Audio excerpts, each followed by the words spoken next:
Breaking news, breaking news, breaking news. P. Diddy got a win in court.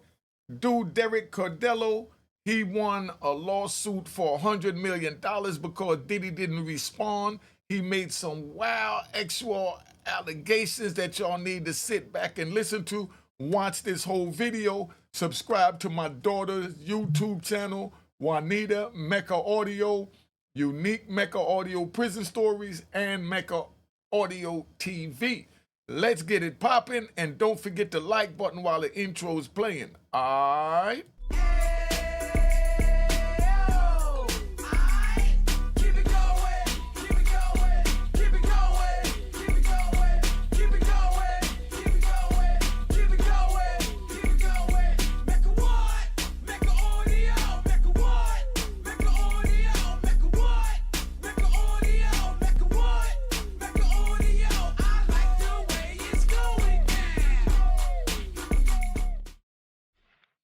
You know what it is, man. This one here is about Derek Cardello. This is matter of fact, I'm going to let Jesse break it down who this is, man. He is an inmate currently incarcerated at the Ernst C. Brooks Correctional Facility out in Michigan. This is a guy who's been convicted multiple times for criminal sexual conduct and kidnapping. In fact, last year, Cardello-Smith, if you really want to talk about how we know about him, he appeared last year on a judge's live stream from prison representing himself to explain that he wanted an injunction against Sean Diddy Combs.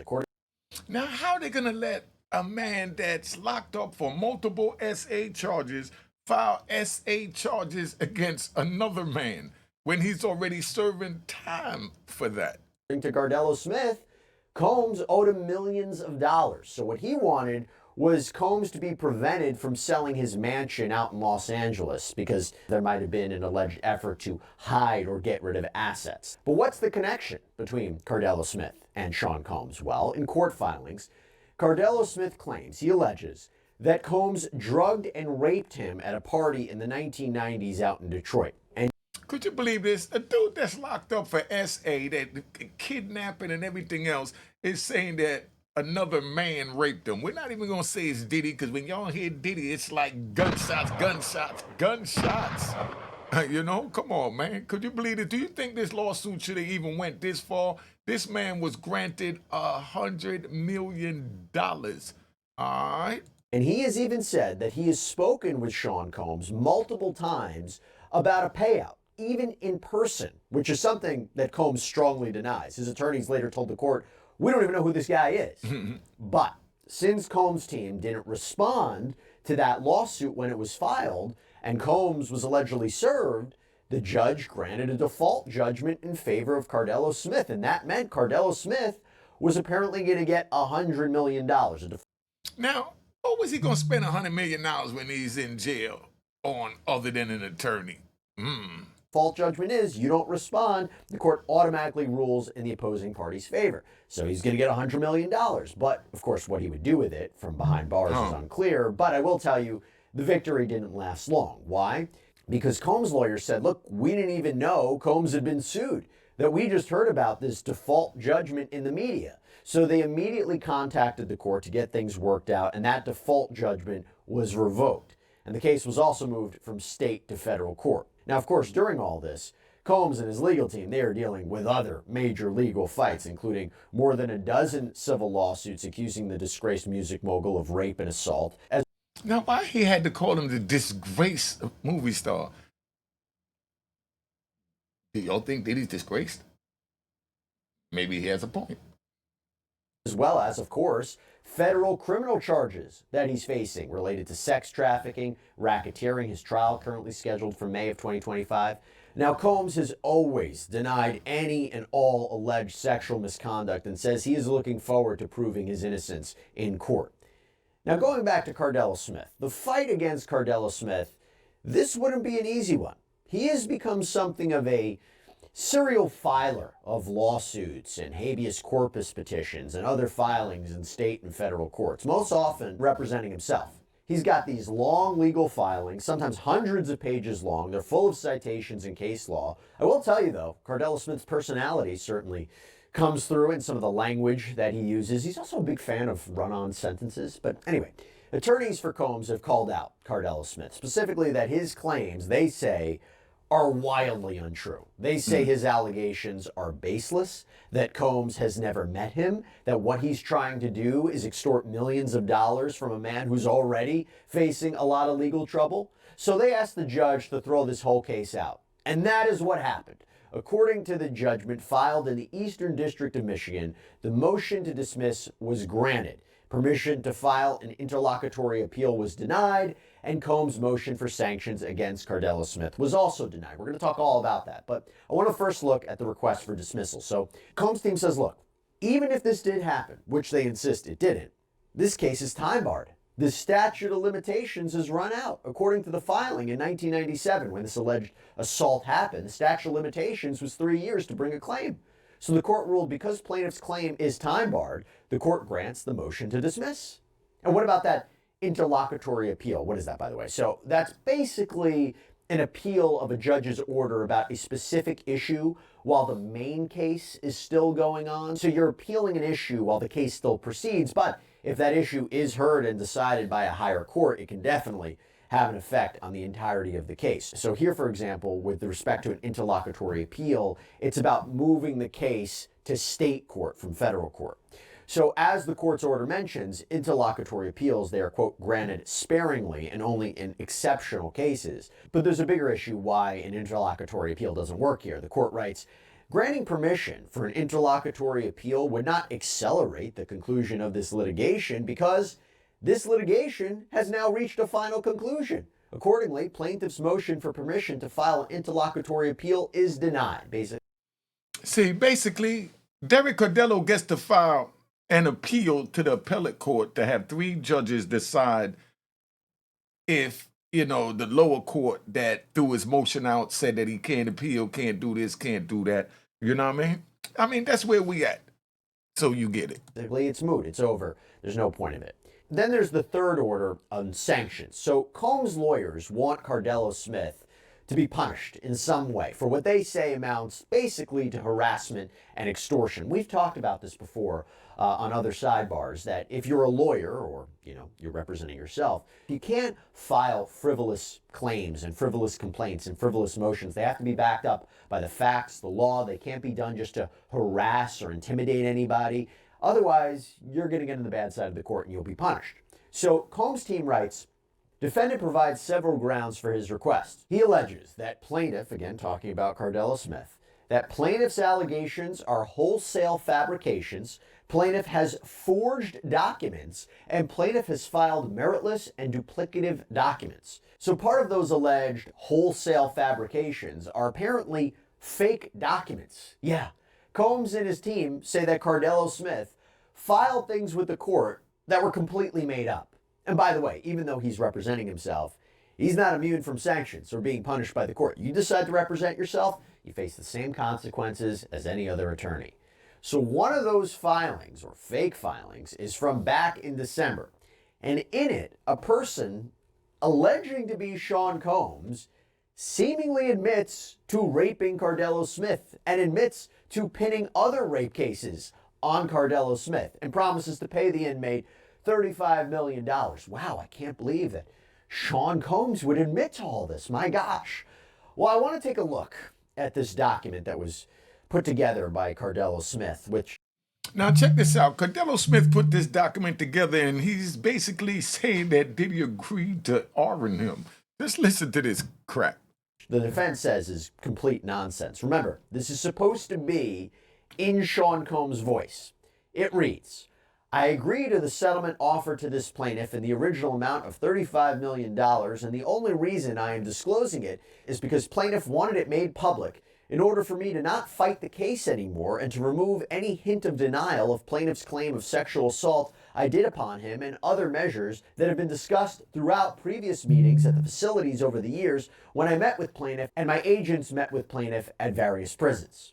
So the man claiming to be Sean Combs then switches to all caps for some reason. Quote, Derek, you also must agree to not release the names and addresses of the properties where I stayed and where our parties happened, and at most importantly, Derek, you agree to not release the names and addresses of the people in Michigan who attended those parties, and you agree to not release the addresses of the recordings in Michigan that we did, and in return for your silence, I will notify Kim Worthy through my connections and Mark Agnifilo to get the ladies who lied on you and said that you raped them to come forward.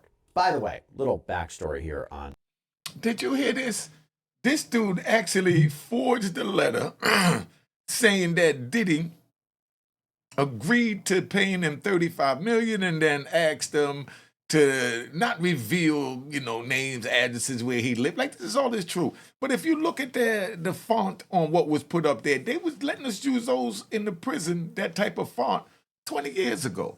He's using prison font to say that Diddy don't have a real computer to be able to type up this letter on that he said Diddy typed up. And what we're talking about. So Cardello-Smith, as I mentioned, he's currently locked up. And he's locked up for sex crimes. He insists, though, that he's innocent, that the police set him up. He was convicted of 2 counts of third-degree sexual conduct in 1998, was eventually paroled. But when he got out, prosecutors say he committed more sexual offenses because he was convicted in 2008 on 6 counts of first-degree criminal sexual conduct and 2 counts of kidnapping. He ended up entering a plea of no contest in that case. And then in 2019, he was convicted again of 4 counts of first-degree sexual misconduct. So this alleged Diddy stipulation continues. Again, it's in all caps. And by the way, if this was really Sean Combs' writings, it appears like it's all handwritten. If Combs really did agree to this and write this, wouldn't it have been in the proper format and proper form? I don't know, something to think about. But anyway, it reads, and I will testify for you, again, this is supposed to be Sean Combs, and I will testify for you that you are in fact innocent of any crimes on them. And Derek, you have to agree to release the police report, because it implicates me that in that Tupac deal, and I am already suffering in here and do not need that kind of pressure on me right now, okay? Wait, did he just say Tupac?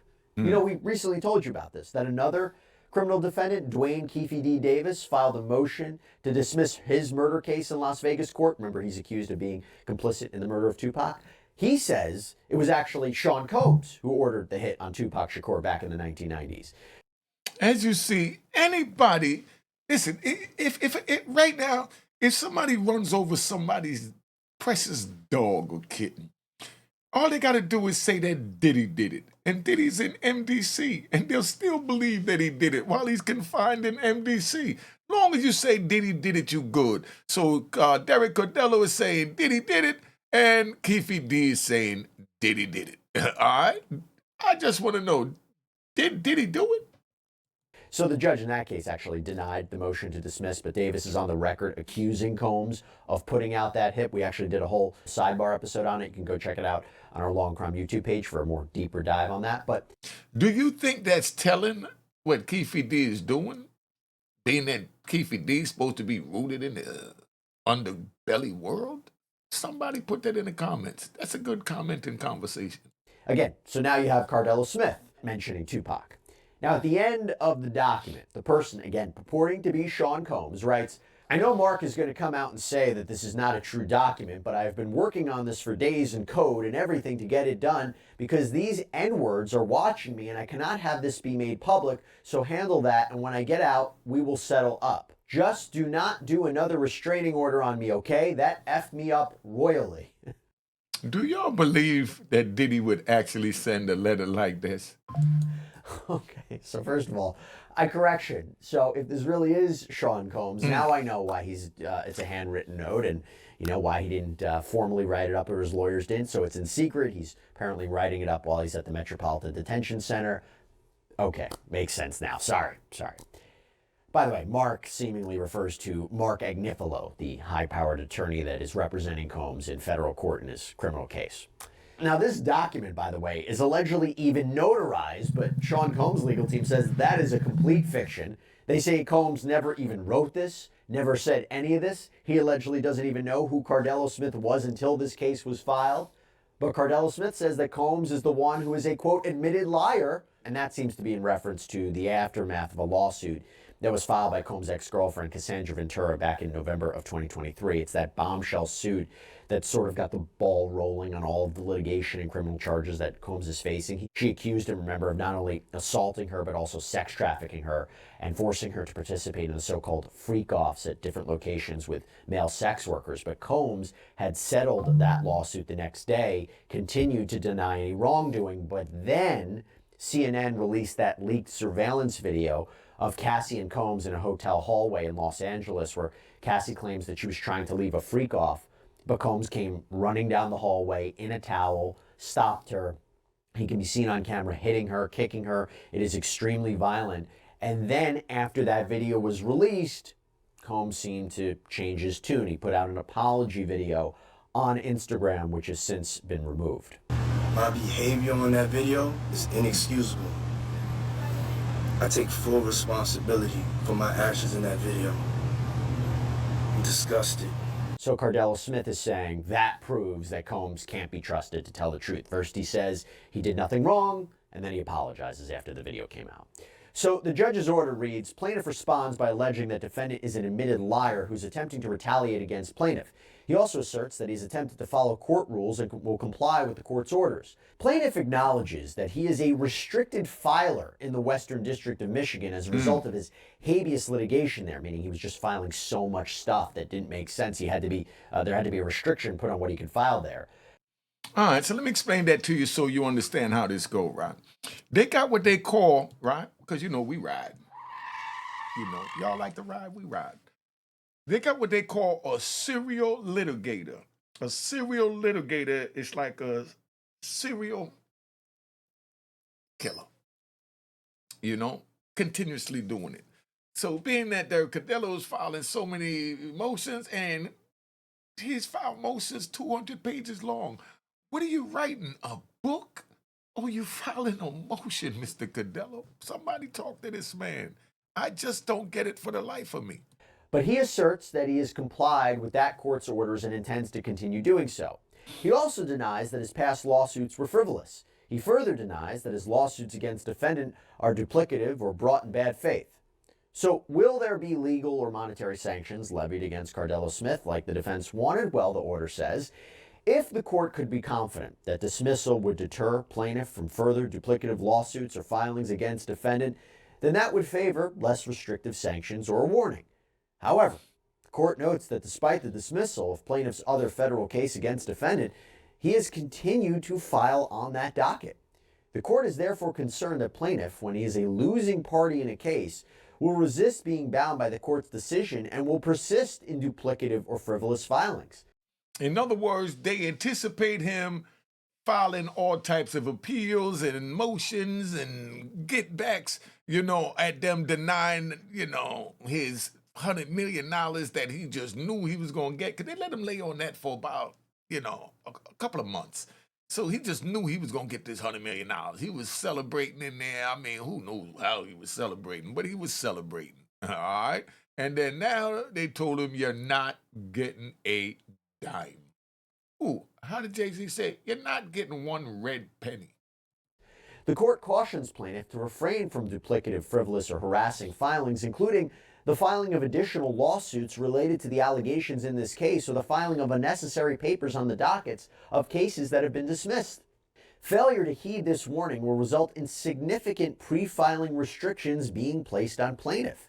Defendant's motion for sanctions is denied. However, the court cautions plaintiff that it will impose appropriate sanctions if he disregards the court's warnings and admonitions in this order. So not entirely clear what that punishment will be. Maybe he'll just completely be restricted from making filings on his own. But this case was dismissed with prejudice, meaning it's dismissed permanently, can't be refiled. And we will see if Derek Cardello-Smith will choose to not file. Now, so that's where we at. What do you think Derek Cardello-Smith is going to do? He's a serial litigator. See, y'all learned something. And let's not forget, rat bastards, please get off my channel. Don't buy my book. Don't have nothing to do with Unique Mecca Audio. We don't need you here. But now, this is just to show you how anyone could sit there and just file anything or any motion accusing someone of anything they want. And I just don't get it. Do you think that he should be allowed to do this? Or do you think that he should still have his constitutional rights, even though he's been convicted and he's sentenced to decades for the same charges that he's accusing Diddy of? Plus, this dude got kidnapped.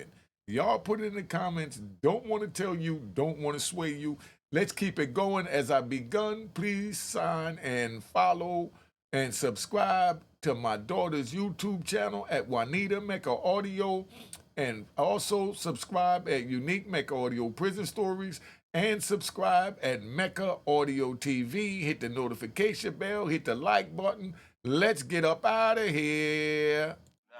Cheers, cheers, toast the crime, toast the crime, the crime, the crime, the crime.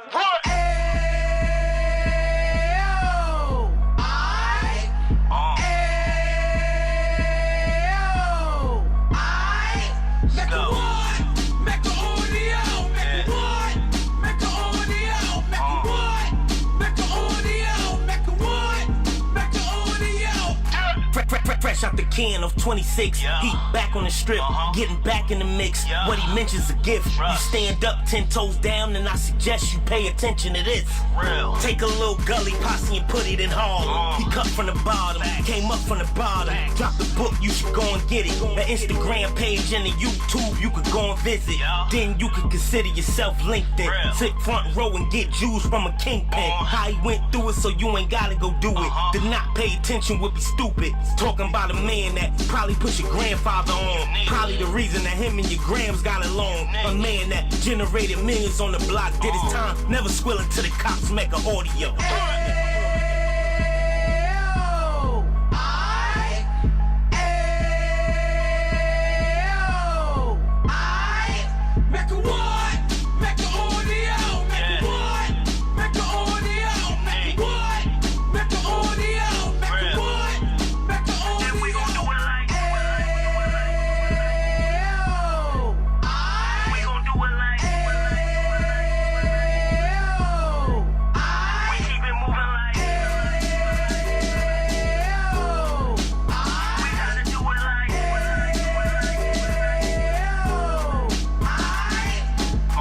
Get it live like 2 G's in the 90s. Drop top beamer so shiny. I let shorty go, she was whining. Treat her like my past, she behind me. Spend a couple bands on the Dapper Dan. You be back again, getting green like a Packers fan.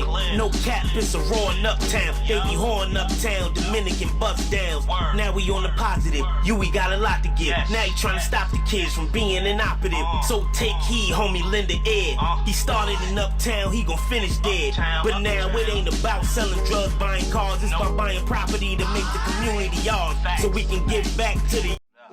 Cheers, cheers, toast the crime, the crime, the crime, the crime.